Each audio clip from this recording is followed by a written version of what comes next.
um, I I just have something on my mind and on my heart, and well, in the past more than lately, I have gotten chapter and verse to read, and I had something happen to me that was very interesting. Lots of things have happened to me in the spiritual dimension.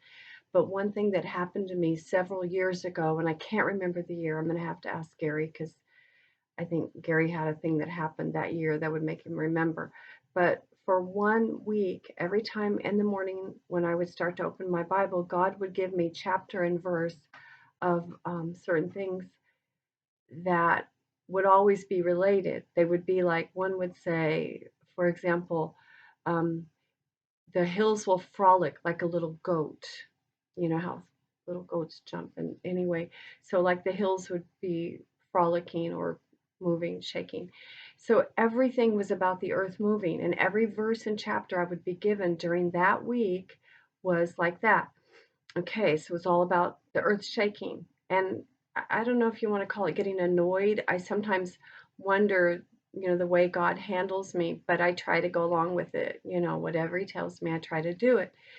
So, what happened that time is that at the end of the week of all those days, I was down at a board and care where I would stay with the old people on Sabbath, on the last day of the week, and I found a book. It was my book, but I left it there, and I hadn't really looked through it. I don't remember who gave it to me, but the chapter I was drawn to was a chapter on natural phenomena that happens on the earth.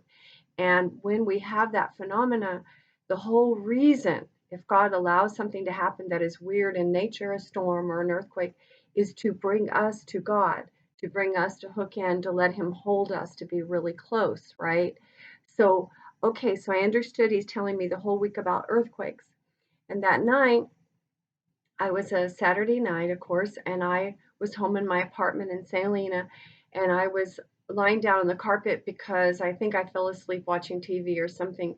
1 in the morning, a big earthquake happened, and the floor was shaking. This wasn't the last one we had in Napa. This was, uh, you know, it was years before that.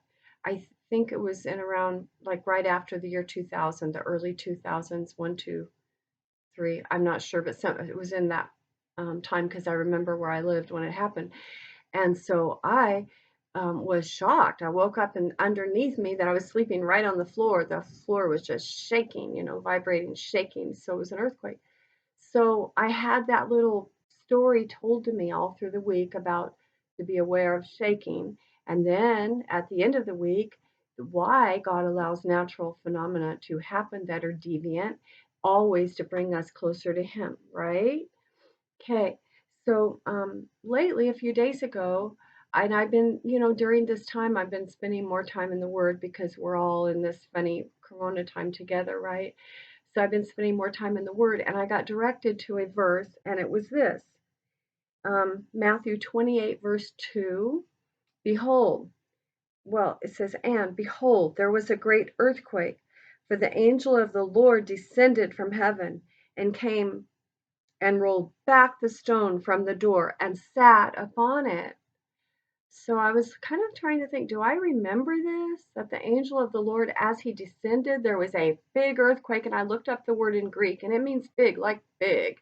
So there's a big earthquake when the angel descended from the heavens. Maybe that was just our earthly heavens, but he was coming down. A big earthquake happened. He took back the stone and then he sat on it. Okay. So I began to look around in the different gospels of this different story, and this is the only one in Matthew 28, verse 2, that it really tells that. That was fascinating to me, right? So I'm thinking, oh, I need to research this whole thing and put it together. But then this morning, a different thought came to me, and it seemed like the right thought. Don't try to put that story together. Start looking up everything you can on the earth trembling or earthquakes. So I don't know what that meant, but I didn't get a certain chapter and verse. I actually got out my concordance in this Bible, and I like this, and it's also soft and leatherish, and I got it for a really good price once at the thrift store. It happens to be with commentary by Oral Roberts, which I very seldom read. once in a while I do. So anyway, I want to read a couple of the texts that I got here, and let's see. One is this is First First Kings 9:11. Um, and he said, "Go forth and stand upon the mount before the Lord.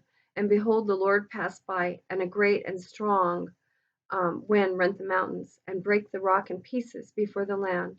But the Lord was not in the wind, and after the wind an earthquake, but the Lord was not in the earthquake." So we know that in that particular time, God revealed himself as the still small voice. So he was not in the earthquake, but he made the earthquake happen, right, to show the prophet who he really was. Um, okay, so another one, Judges 5:4. Lord, when thou wentest out of Seir, when thou marchest out of the field of Edom, the earth trembled and the heavens dropped and the clouds dropped water. Psalms 18. In my distress I called upon the Lord. I cried unto my God. He heard my voice out of his temple, and my cry came before him, even unto his ears. Then the earth shook and trembled, and the foundations also of the hills moved and were shaken, because he was wroth. And there went up a smoke out of his nostrils, and fire out of his mouth devoured, and coals were kindled by it. Psalm 77. The voice of thy thunder was in the heaven, the lightnings lighted the world, the earth trembled and shook. Psalm 97. His lightnings enlightened the world, earth saw and trembled. And I think I'm going to just read maybe two more. Um, let's see, Isaiah 13:14. Therefore I will shake the heavens, and the earth shall remove out of her place in the wrath of the Lord um, of hosts, and the day of his fierce anger. And then here's one more. Okay, this is Psalm 72, and it was written actually for David's son Solomon. There shall be a handful of corn in the earth upon the top of the mountains. The fruit thereof shall shake like Lebanon, and they of the city shall flourish like the grass of the earth. So those are just a variety. I looked up more than that and I wrote them down too, but I just don't know if this means anything. I know that he wanted me to read the 28 verse 2 of Matthew. I know that he wanted that because I can tell what he wants. But these others, I don't know. I know that I was supposed to look up stuff, but I don't really know the meaning. I'm not trying to say this time it will be the same because I sure did not prophesy an earthquake the last time. I'm not.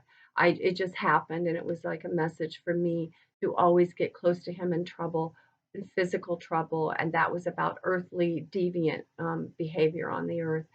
So just be close and cuddle. That's the only thing I know. Okay. But this was very interesting to me that I was told to go to a place and I thought it was one thing, but then this morning I was told to look up earthquakes and to focus on that again.